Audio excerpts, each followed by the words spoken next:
So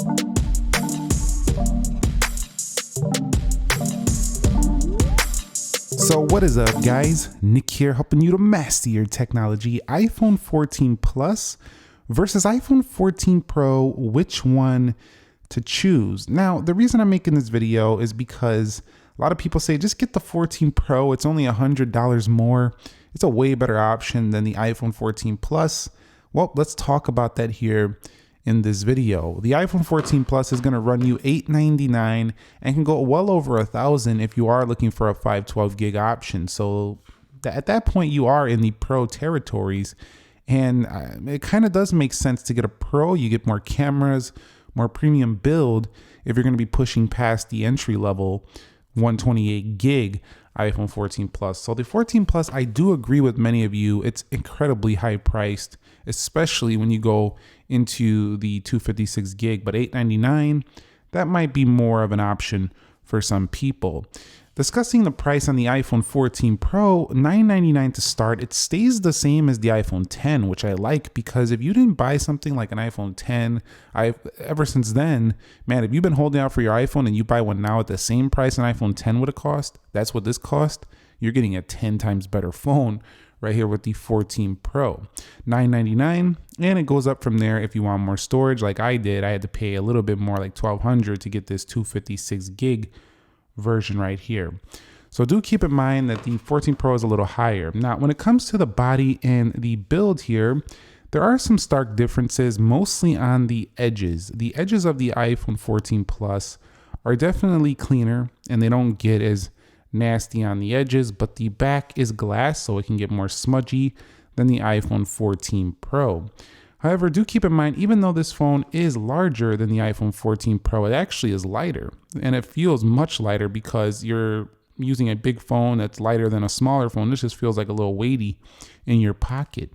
Also, keep in mind that on the camera housing, the 14 Plus, while it is dual camera, which is not very special, it does have a cleaner, build around here.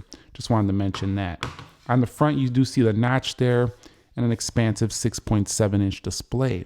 Now, comparing that to the 14 Pro, smaller phone indeed, but definitely giving you more premium edges here, although they are more smudgy. You can see right there, they get really greasy right there, especially if you're eating some French fries, a burger, whatever, you're gonna get that really greasy.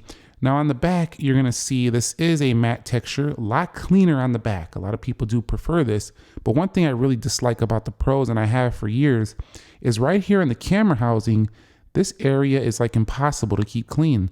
And I'm not pulling out the Q-tip every day for this thing. So my iPhone 14 Pro Max, which is my daily, is just so dirty. Up in here, you can see definitely a lot more smudgy, but at the same time, it does look classier. It does look cleaner from a distance. So overall, the iPhone 14 Pro is the more luxe feel here, the more premium feel, but the iPhone 14 Plus also feels nice. It feels like the entry level premium, whereas this is like going all out right here. You'll see the dynamic island also makes a big difference in letting people know you have the newest and latest and greatest iPhone. So you'll want to choose based on that. Holding them side by side though, you can see what a 6.1 looks like next to a 6.7. It's a pretty big difference. The 6.7 is substantially bigger to hold day to day, but because this phone is lighter, it's actually not too much different in terms of weight than the iPhone 14 Pro for your day-to-day usage. Now, when choosing amongst displays, you are essentially choosing big versus smaller here, but it's not just down to that. You are also choosing a brighter display if you pay the extra and go with the iPhone 14 Pro. Especially in sunlight, it will crank up much higher. There is a trade-off of that brightness though, and that is you are going to get lower battery life than the iPhone 14 Plus, substantially less battery life. As a matter of fact, not only having a smaller cell, but also pushing more brightness. 14 Pro does not compete with this phone there. However, having that brighter display can be important to some people, but that's not even the biggest difference. The biggest difference is the smooth 120 hertz. That is pretty substantial when it comes to, just deciding on which one you're going to drop near $1,000 on. This one over $1,000, but near $1,000. I think the 14 Pro gives you the better panel overall. It's smaller, but it is the better panel between these two. One thing you'll have to choose though is that if you like the notch or do you like the And do you like the look of the dynamic island? Because honestly, I think the notch is a little bit less distracting, but I like what the software does for dynamic island. So let's get something that looks quite similar here, like a blue sky, for example. And you could take a look. The notch is similarly large. It's just that the dynamic island just sticks out like a sore thumb. So I kind of like the notch when it comes to consuming content, but I do like the dynamic island for making it look like you're having the more modern phone, as well as using it and interacting with the software. In addition, when you turn off the iPhone 14 Pro, we do have always on display, which some people, including me, have said is a little bit too bright. I wish it was a little darker. It looks like it's on right there.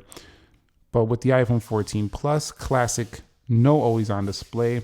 I don't think this is a deal breaker for a lot of people, but do keep in mind the display experience is definitely more feature packed on the iPhone 14 Pro. But there's one big plus for the 14 Plus, and that is that you are getting a bigger display. So if you want more panel for less price, that's the key. That's the key separator right there.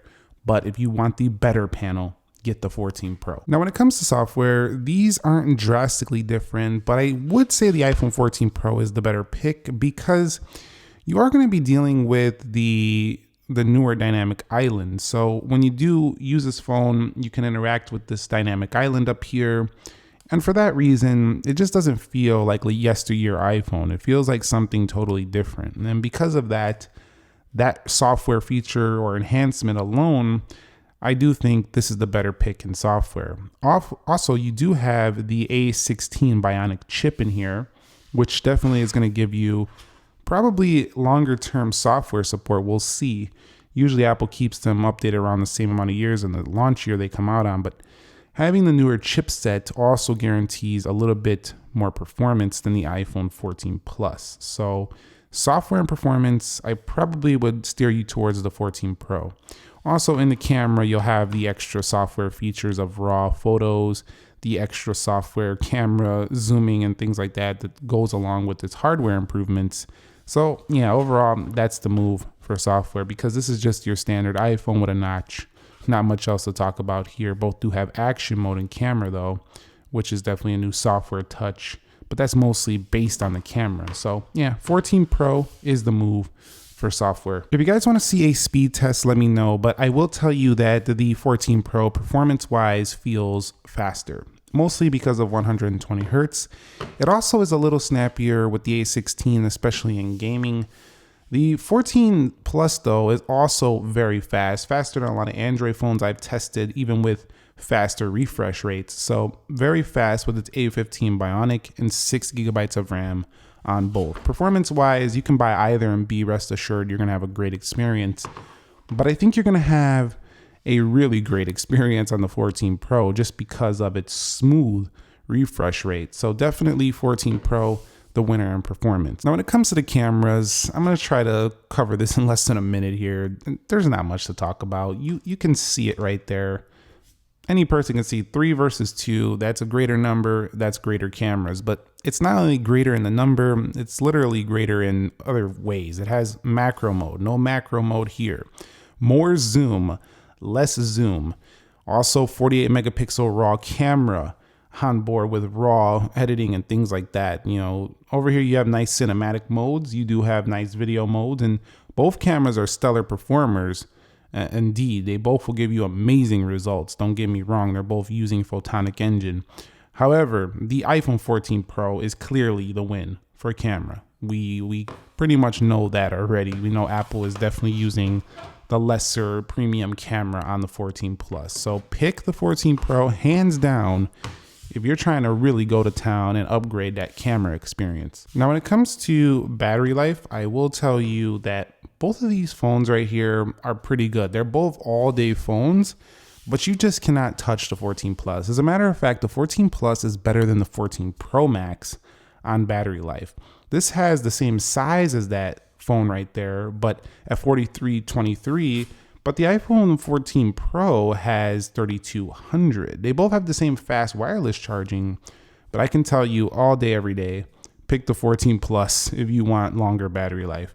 If you're okay with a day of performance and you're a little bit lower, you got to hit the charger maybe before you go to bed, you'll like the 14 Pro. But if you want that all day and 2-day maybe battery life, you want the 14 Plus every day of the week. Couple other things to mention. The iPhone 14 Plus does top out at 512 gig storage. So if you do want 1 TB of storage, you have to go to the iPhone 14 Pro. However, keep in mind that is going to cost you several $100s more. So we're no longer talking about a price difference or close value there. Both these phones do have pretty loud speakers, but the iPhone 14 Pro speakers on my testing was about 2 to 3 decibels louder. So this actually has louder speaker performance, like audio performance when you're listening to music out of your phone, than the iPhone 14 Plus. In addition to that, I will tell you that both of them do have crash detection, and Apple's laying the groundwork right now for emergency SOS via satellite. So that's a nice new touch for both of these phones, and they both house that. Phone call quality and things like that are essentially on the same level. They both do feature the same Qualcomm X65 modems on board. Essentially, you're getting two phones that have way better signal strength than prior iPhones. So they're very good in that aspect. So I just want to bring it all together. Face ID on both, no Touch ID either. This is not really that difficult of a choice, but I do think that some people are looking for the best value, and let's break it down. If you value, listen up, if you value a better deal when it comes to the latest innovations, the better cameras, and a premium design, you want the iPhone 14 Pro. You will be much happier even if you have to sacrifice the larger display and you're not trying to go all out for a Max phone. Now, if you value the better deal when it comes to the battery life, the larger display, and having a cheaper price with a lighter kind of feel, you'll definitely like the 14 Plus more. So these two phones, while not really the same type of phone, they are both iPhones and they're both around $1,000. So whichever one you resonated with more in that conclusion really is the phone you should go get. You'll be very happy with that.